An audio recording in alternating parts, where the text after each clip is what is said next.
to lesson 4 in my Soundtrap Studio lessons. Today we're going to be looking at effects, EQ, compression, reverb and delay. So if this is the first video you've clicked on this series, go to the description below. You will see links to my previous lessons where we've covered how to create beats, dragging audios into our session file, and how to input MIDI and create a chord sequence. So first of all then, cracking on with the effects today. So again, we're just going to click on Enter Studio, and then Soundtrap will load up. Okay, we'll click Music. So there's nothing in my project. You can click on Import File for this, because what I'm going to do is I'm going to bring in an audio file, because I feel that audio files always work best when it comes to, sorry, not audio files, vocals, I should say, work best when it comes to manipulating effects to show what they are capable of. So what I like to do is, if you go to this website, musicradar.com, if you type in on Google Music Radar samples, then you will come to a page that looks like this. Okay, and there are over 70,000 free samples, so 70,729 free music sample downloads. Okay, so all I've done is effectively gone to the bottom to the letter V and clicked on vocal ad-lib samples, downloaded that to my computer, and effectively I'm going to use one of their samples. So I really recommend checking it out. There's a lot of great samples in there, a variety of genres. So I'll put the link as well at the bottom of this video. So here you can see on my screen now, that's where the vocal samples are. So I've got ad-libs, effects and words. I'm just going to take a standard ad-lib, okay, and I'm going to click and drag it and drop it in. So you can do a nice click, drop and drag. I'm going to just loop it and make sure that it goes to where the sample is. Now if I play that,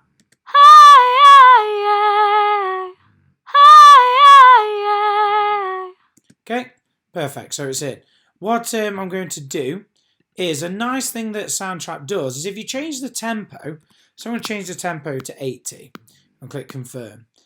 Okay, and I'm going to click adjust. Now what Soundtrap does really nicely here is it actually changes the tempo and adjusts your vocal, your audio file, to fit in to the new BPM. And it will sound slightly different as it's now in that BPM, so it sounds like this.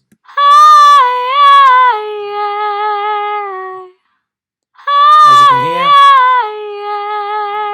it's slowed down, which is great. So what we want to do is we want to add effects. So if you can see here, this is where my vocal sample is. I'm just going to double click that and just quickly change the title.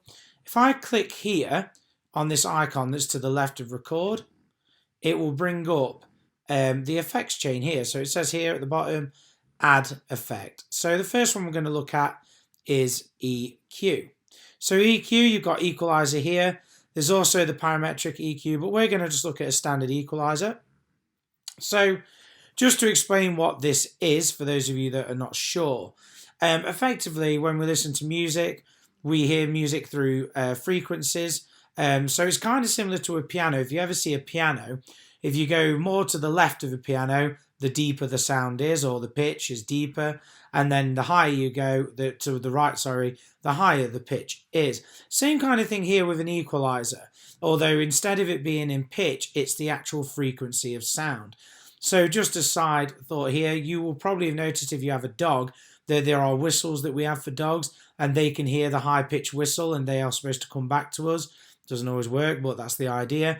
We can't hear that pitch because as human beings, we have a cutoff point for what frequency we can actually hear. So as I play the voice,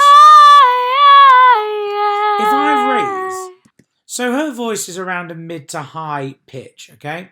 So I'm going to play around with these. You'll notice that parts of her performance are starting to be highlighted.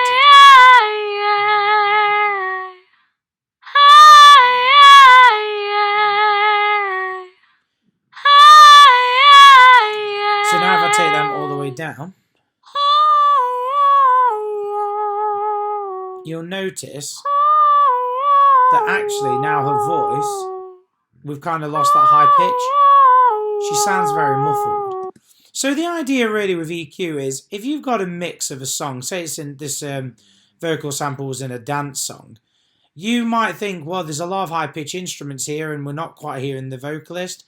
You can raise that part of the EQ to help it stand out in the mix. So an equalizer, as it rightfully says on the tin, equals out the sound. And it just lets you bring up certain frequencies in a sample or in a piece of music that then we can hear in the final recording. So again, if you raise hers, which is about a mid to high range voice, then you will notice that it picks up those frequencies and highlights them further. So the next effect that we're going to add is compression. So you click the add again, and we're going to click on, I'm just looking for it. It's down here, so compressor 1. So what a compressor does, when we have a vocalist or any instrument for that matter, it's normal for someone to, when they perform, change their dynamics. In other words, they get louder or quieter. So a vocalist might sing a line and then suddenly like go, hey! And that hey might be a bit louder and peak higher than the rest of the audio.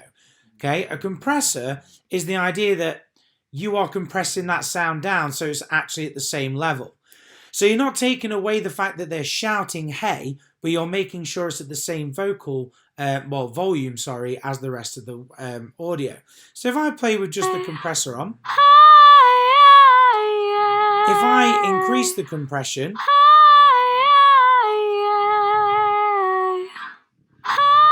you'll notice that it feels like she's being held back now.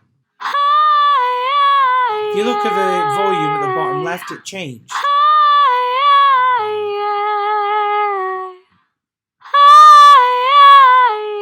So again, I'm going to turn that all the way up. So the reason we use compression, the reason why is when we listen to a final production, you don't want your mixer to be in the red. You don't want it to distort and be too loud. If you get a hey, and it's more of a and it's not in the same volume level, it might make you jump or actually be quite uncomfortable for our ears to deal with. So a compressor just makes sure that everything's compressed down. If you compress too much, it can take away that dynamic performance. So you need to be careful with how much compression you add. So the next one we're going to add is our reverb. Now on Soundtrap, it's not called reverb, it's called room, and it's this blue one here. You will see that if I click this list, you've got a variety of different different rooms for your reverb. So reverb effectively is when we speak, we project our sound and it hits the walls around us.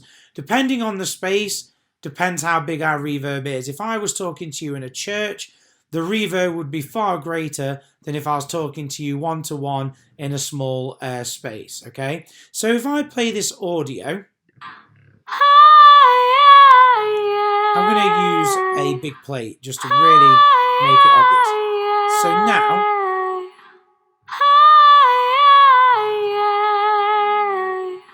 you can already hear that sense that she's in a big space, hence the big plate. If I whack that all the way to the top,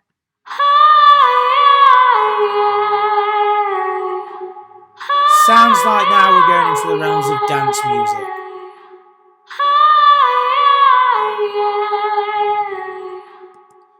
Yeah, quite nice. Yeah, you can mix and do whatever you like with that. I'm just going to take it back to the middle. Now, the reason we want to add reverb is because no matter what space you're in, if you're listening to someone sing or speak, every room has natural reverb. So what this is doing is applying artificial reverb to make sure that we get that sense of being in a live performance. And it just helps us as humans recognize that sound. Okay, so the final effect I'm going to add is some delay, which is next to our room. So the difference between delay and reverb, delay we can control.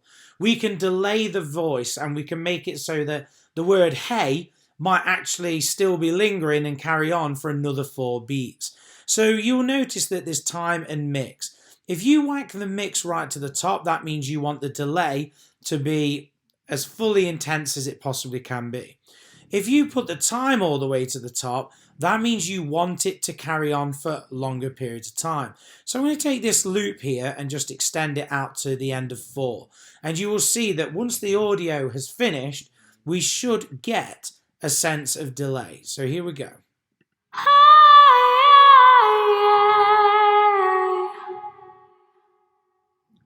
Okay, so you could hear it going afterwards. So if I just whack the mix up as well.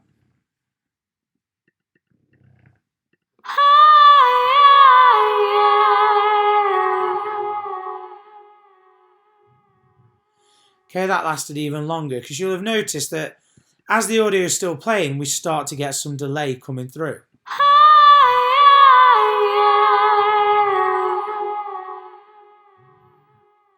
Yep, so that's effectively EQ, compression, reverb, and delay. Now, this has been quite a quick stopgap because, you know, you could talk about reverb and delay for hours and how that affects. You can mess about with EQ for hours. And I will, at some point, eventually put some videos up exploring more about reverb and playing about with sounds. But for now, that's what we're going to look at. So thank you very much, guys, for checking out this video. In the next video, lesson 5, I'll be putting together a song from scratch. So please check that out. That's going to be a song made using Soundtrap, using the effects, using Patterns Beatmaker, using audio files, and also using MIDI, just to show you how we can put some ideas together. So thank you very much, guys, for checking out this video. Please like and subscribe for more content, and I shall see you next time.